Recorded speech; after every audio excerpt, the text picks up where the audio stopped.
et aujourd'hui je vais découvrir en même temps que vous et avec vous un type d'enseignement que je connais assez peu, c'est l'enseignement qualifiant. L'enseignement qualifiant, ce sont les options techniques et professionnelles qui mènent à une qualification et au CESS, certificat d'enseignement secondaire supérieur. Ce type d'enseignement offre donc une possibilité de commencer directement à travailler après les études secondaires, mais pas seulement paraît-il. Tout au long du mois de mai, il y aura le mois du qualifiant, un événement qui a pour but de mettre en lumière cet enseignement. Et par la même occasion, mettre sous les projecteurs le travail des 323 écoles techniques et professionnelles en Fédération Wallonie-Bruxelles. Le but du mois du qualifiant ? Informer correctement les jeunes et les parents sur ces études, mais aussi leur proposer de venir visiter les écoles près de chez eux puisque leurs portes ouvertes auront lieu au mois de mai. En somme, découvrir les filières techniques et professionnelles qui peuvent répondre parfaitement à beaucoup de projets de jeunes et leur permettre de s'épanouir. Plus tard, tu veux faire quoi comme métier ? Quel enfant, dès l'école primaire, n'a pas entendu cette phrase ? Pouvoir se projeter dans son futur métier et dans une vision de son avenir se fait dès le plus jeune âge. Nous allons, dans ce premier sujet, voir comment fonctionne le processus d'orientation et les facteurs qui l'influencent.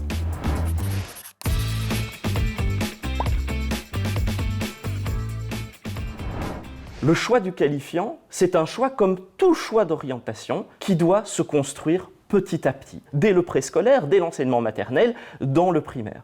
Et l'idée de l'entrée dans le qualifiant est la même que l'idée de l'entrée dans la transition. Elles doivent, ces idées, se réfléchir en amont pour qu'au moment du choix, les élèves soient les mieux outillés possibles pour véritablement entrer dans la section, dans la filière, dans l'option par après qui leur convient le mieux.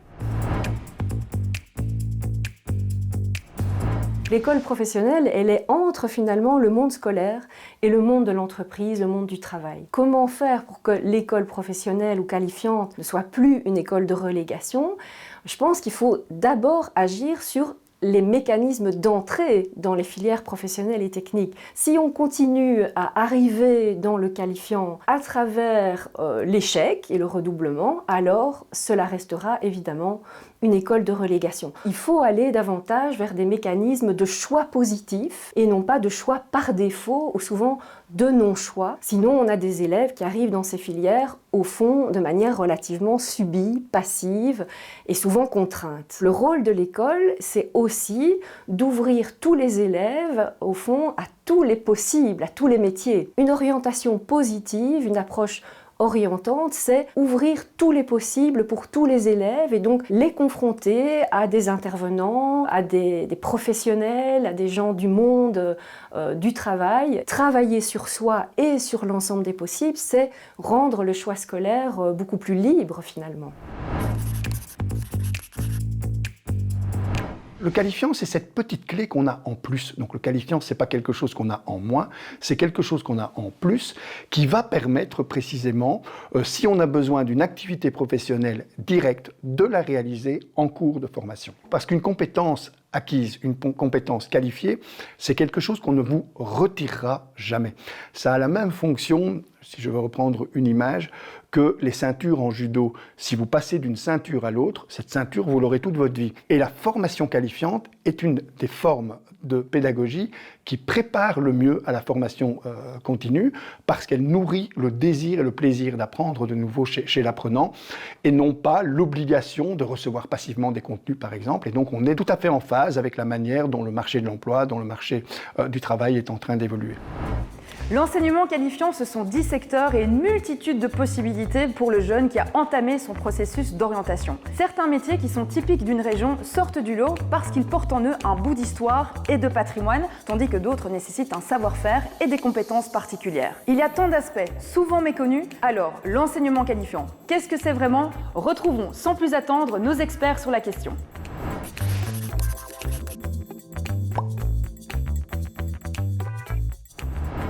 C'est une forme d'enseignement qui permet de poursuivre finalement un parcours d'acquisition de compétences, tout en ayant des compétences, un certain nombre d'entre elles en tout cas, qui sont validées, de façon à ce qu'en cours de parcours, on puisse s'engager sans la moindre réserve dans une activité professionnelle, en ayant les compétences reconnues pour le faire. L'enseignement qualifiant a un objectif très particulier, qui est la formation de nos élèves adolescents pour un métier donc du qualifiant. Donc on est dans un enseignement qui destine à des métiers professionnalisant, mais on y développe aussi dans cet enseignement tout un tas de compétences qui veulent finalement former les citoyens de demain.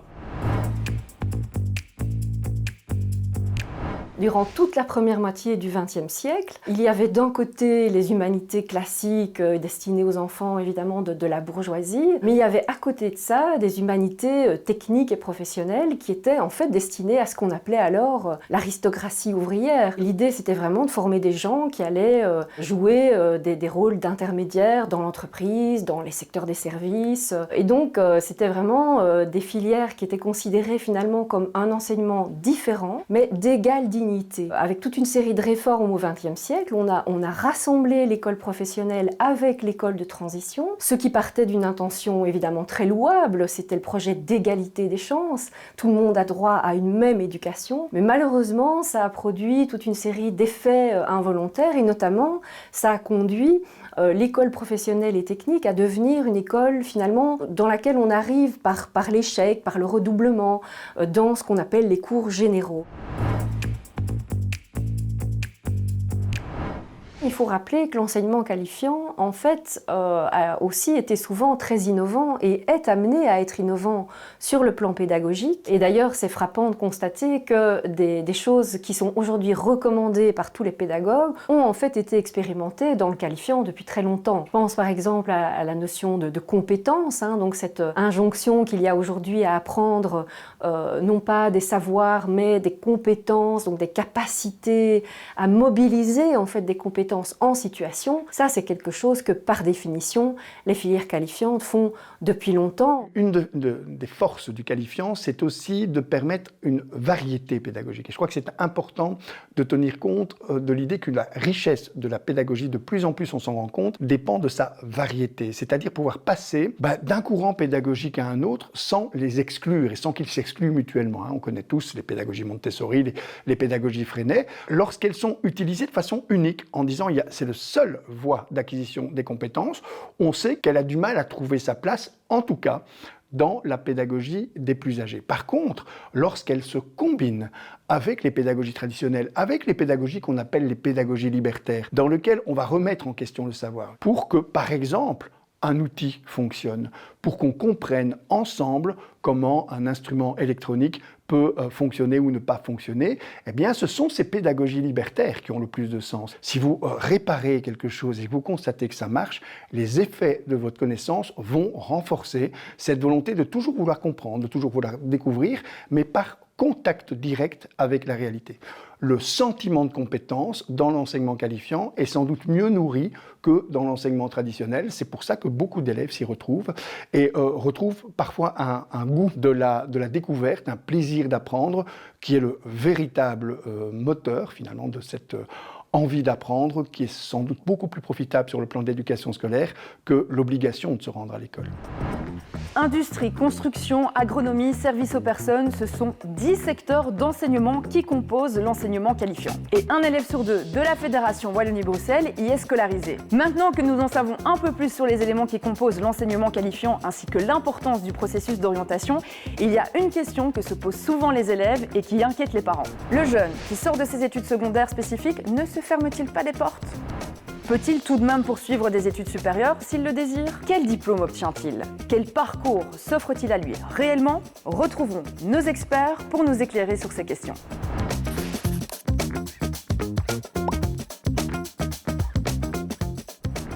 Quand on voit les trajectoires scolaires actuelles, ce sont des trajectoires qui ne sont plus du tout monolithiques, uniformes.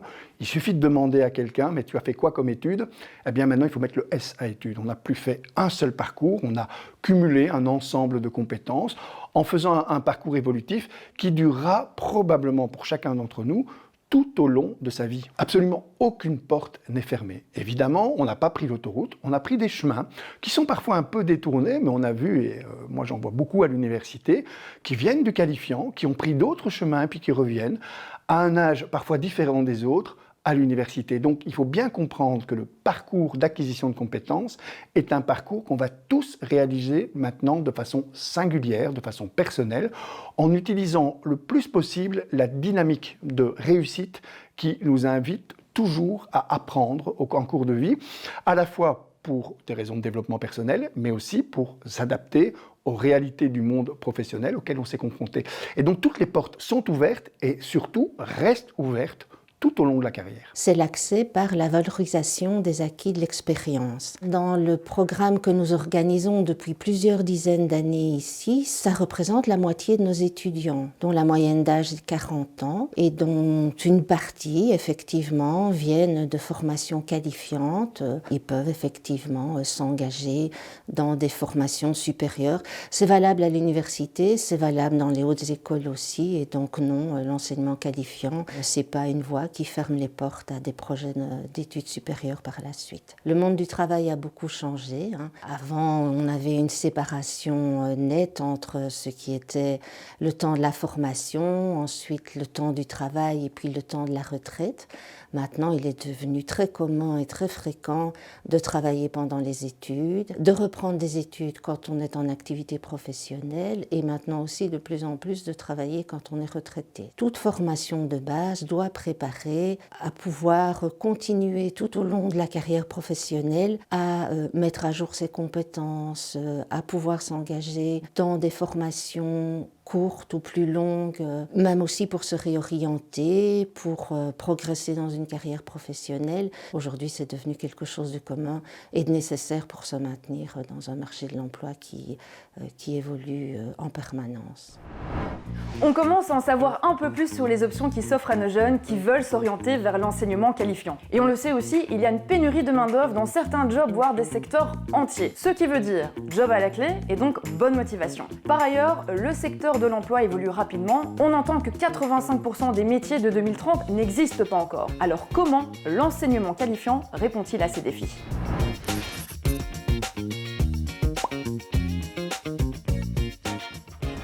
La plupart des fonctions qui vont exister d'ici une dizaine d'années n'existent pas encore.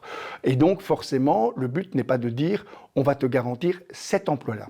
Parce que vous aurez un ensemble de passeports de compétences qui vont être validés et qui sont des compétences qui sont utiles quelle que soit votre orientation professionnelle future et quelle que soit la forme qu'elle va prendre en cours d'évolution. C'est vrai qu'aujourd'hui, on ne pense plus une carrière dans une entreprise toute la vie. On est de plus en plus confronté à des transitions, à la fois des transitions de l'école vers le travail, des transitions entre différents types de métiers. Et donc dans ces transitions, ce qui est important, c'est de pouvoir se dire quelles sont les compétences, les connaissances, quel est le savoir-faire, l'expertise que je vais pouvoir transférer d'un secteur à un autre ou d'une carrière à une autre. On est dans une transition numérique qui est très importante, qui va transformer profondément des métiers, et pas seulement des métiers de service ou des métiers hautement qualifiés, mais de manière générale dans toutes les activités professionnelles. Et donc on a ces besoins d'être préparé aussi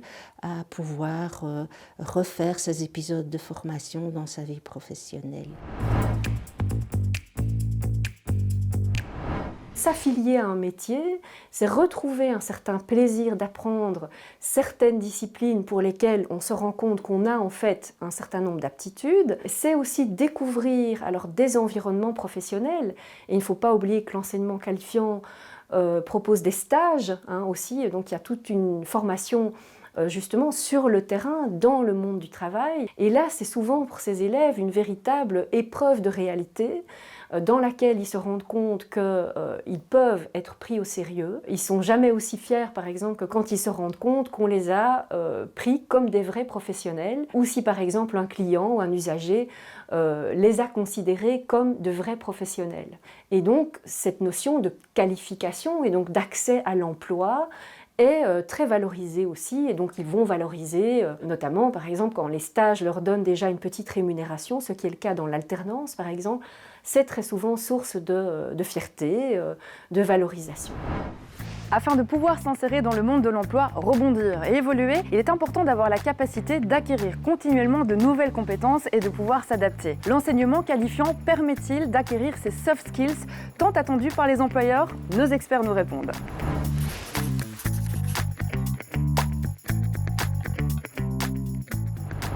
On est dans des sociétés où le changement technologique, le changement des modes d'organisation économique est incroyablement rapide. Et donc en fait, on ne sait pas dans quel monde les jeunes vont vivre, on ne sait pas de quelles compétences ils auront besoin dans 5 ans, dans 10 ans. Et donc il est essentiel d'apprendre aussi à ces jeunes toute une série de compétences dites transversales, donc apprendre à peser aussi sur le monde, à l'orienter aussi, apprendre à faire des choix dans un monde en transformation rapide, apprendre à garder une distance critique par rapport aux demandes du monde de l'entreprise. Tout ça sont des choses que l'école qualifiante ne doit pas oublier et n'oublie pas. Il faut rappeler qu'il y a des cours généraux et qu'il y a un travail très important qui est fait de la part des équipes éducatives pour travailler sur les compétences sociales, le développement de l'esprit critique, etc., etc., les compétences citoyennes aussi, par exemple. L'enseignement qualifiant, je dirais que c'est le chaînon manquant qui permet à la pédagogie d'évoluer vers justement ce qu'une société attend, c'est-à-dire une forme d'interface entre le monde professionnel qui a besoin de plus en plus de compétences très très précises, qui sont des compétences qui sont révélées par la nature de l'espace social dans lequel l'entreprise évolue. On n'avait jamais imaginé que, je ne vais même pas parler de digitalisation, mais que la figitalisation, c'est-à-dire l'association du meilleur du digital avec le meilleur de l'humain, allait prendre une telle place pour toutes les professions. C'était imaginé très longtemps que ce serait essentiellement pour des formations pointues. Maintenant, l'ensemble des entreprises demandent des compétences tout à fait nouvelles. Le monde du qualifiant peut beaucoup mieux s'adapter à ces connaissances pour finalement s'adapter aux exigences du monde social et du monde professionnel tel qu'il se définit. Apprendre dans l'action, apprendre concrètement en situation permet d'avoir une meilleure emprise sur les compétences qu'on développe et à la fois de se dire peut-être que je pourrais les transférer dans des situations similaires. Chaque parent espère que son enfant puisse trouver une voie professionnelle qui lui garantisse à la fois une stabilité financière mais aussi un épanouissement personnel. Seulement, le monde évolue à une vitesse folle et les attentes envers le marché du travail changent. Le concept de carrière stable, linéaire et unique durant toute la vie est en train de disparaître petit à petit. Les métiers du qualifiant permettent-ils de répondre à ces nouvelles dynamiques du monde du travail ?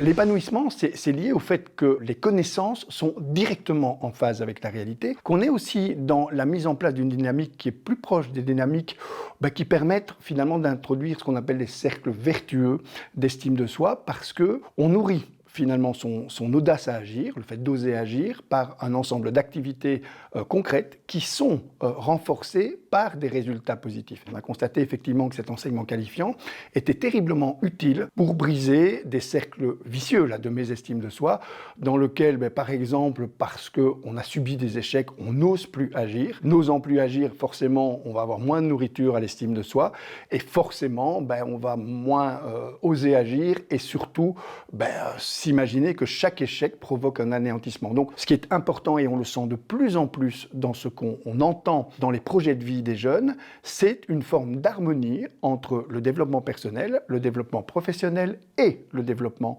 familial. On est donc là aussi dans des compétences qui sont acquises pour réaliser un boulot dans lequel je vais le mieux possible me réaliser, mais pas dans une définition de fonction qui va définir strictement mon identité. On s'en rend compte quand on discute avec les jeunes, ce qui est attendu. Je veux réaliser une activité médicale, sociale, professionnelle. Je veux que cette activité soit reconnue socialement comme étant utile, mais je veux aussi disposer de temps pour me réaliser personnellement et pour fonder une famille. Et je ne veux surtout pas que l'identité professionnelle prenne le pas sur l'ensemble. Certains jeunes se disent aujourd'hui, le prestige finalement c'est plus vraiment combien d'argent je vais gagner, bien sûr c'est important, mais c'est aussi quelle contribution je vais pouvoir apporter à la société. Souvent, les jeunes évoquent leur arrivée dans le qualifiant à travers l'image de la chute. Donc ils disent « je suis tombé dans le technique, je suis tombé dans le professionnel ». Et ils ont souvent un sentiment, malheureusement, assez négatif au départ, parce qu'ils ont vécu des parcours scolaires parfois blessants, parfois qui les ont confrontés à des échecs répétés, des redoublements, ce qui a inévitablement affecté leur confiance en eux, leur estime de soi, comme on dit. Et donc, quand ils arrivent dans le qualifiant, c'est souvent des élèves un peu blessés par le système, un peu blessés par des parcours pas évidents, que les enseignants retrouvent. Ce qui est intéressant, c'est qu'une fois qu'ils arrivent dans des filières qui leur correspondent, dans des filières qualifiantes ou professionnalisantes, d'une part, ils se vivent souvent comme étant justement plus à l'abri de cette compétition scolaire assez dure, en fait, à laquelle ils avaient parfois été soumis et qui finalement ne leur avait pas été très favorable. Et donc, ils se retrouvent dans un monde scolaire où ils se sentent parfois plus respectés dans ce qu'ils sont, et donc donner des conditions qui permettent de retrouver de la confiance en soi, des compétences de base et de la dignité est super important, et souvent ces filières le permettent parce qu'elles mettent un petit peu entre parenthèses le côté sauvage de la compétition scolaire. Les équipes éducatives ont très souvent dû développer une capacité à se mobiliser, à développer des projets, et donc dans les établissements qui organisent du qualifiant, on a très souvent des équipes éducatives, des enseignants incroyablement mobilisés dans l'accompagnement de leurs élèves, dans la mise en projet. Et donc, il y a énormément de positifs dans ces filières, très souvent insoupçonnés. Bon, avant de vous quitter, une dernière question me travaille, puisqu'on sait qu'en termes d'égalité hommes-femmes, on n'y est pas encore totalement. Est-ce que tous les métiers peuvent être exercés autant par les femmes que par les hommes? On sait que dans certains secteurs, il y a une prédominance masculine et inversement pour d'autres. Alors qu'en est-il de la mixité dans les filières techniques?